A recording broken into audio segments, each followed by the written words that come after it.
উত্তরবঙ্গের সুন্দরবন নামে পরিচিত সিংড়া জাতীয় উদ্যান, যা দিনাজপুর জেলার বীরগঞ্জ উপজেলায় অবস্থিত। মাত্র 150 টাকায় কিভাবে সিংড়া ফরেস্ট ঘুরে আসলাম তা নিয়ে থাকছে আজকের ভিডিও। সেই সাথে অ্যাডভেঞ্চারাল সব কাজকর্ম, নদীতে গোসল, পথ হারানোর ভয় এবং সর্বশেষ ঝড়ের কবলে পড়া। আমরা বনের এতটা ভিতরে চলে আসছি যে এখানে সিমের কোনো রকম নেটওয়ার্ক নাই, অর্থাৎ বলা যায় যে আমরা নেটওয়ার্কের বাইরে চলে আসছি।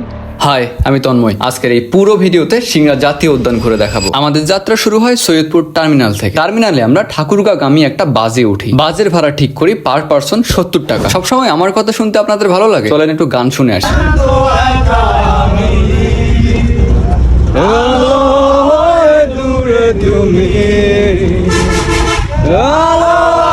ভাই, জীবনের আলো খুঁজে পাবেন না? চলেন ভিডিওতে ফিরি। বাস থেকে আমরা নামি বেলতলি নামক জায়গায়, এন্ড দেন টুকটাক চা নাস্তা করে নিই। এরপর ভ্যানে করে সিংড়া ফরেস্টের উদ্দেশ্যে রওনা করি। বেলতলি থেকে সিংড়া ফরেস্টের দূরত্ব 2.3 কিলোমিটার। মেইন সিংড়া ফরেস্ট যেতে আপনি দুটো ছোট ছোট শালবন দেখতে পারবেন। সিংড়া ফরেস্টের সামনে একটা ব্রিজ রয়েছে এবং আমরা গিয়ে দেখি সেই ব্রিজটা ভাঙা। তার মানে আমাদেরকে এখানেই নামতে হবে।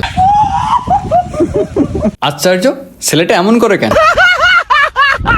দিস ইজ দ্য প্লেস যেখান থেকে সিংড়া ফরেস্টের শুরু হয়। কিছুক্ষণ গিয়ে হাতের ডান পাশে রয়েছে বন কর্মকর্তার কার্যালয়।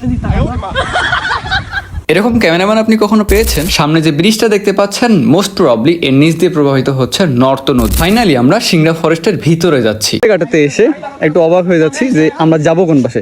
সোজা একটা রাস্তা, হাতের বামে একটা রাস্তা, আবার হাতের ডানে একটা রাস্তা, আবার এই সোজা একটা রাস্তা। বাট আমরা চুজ করলাম এই সোজাই যাবো। বনের যত গভীরে যাচ্ছিলাম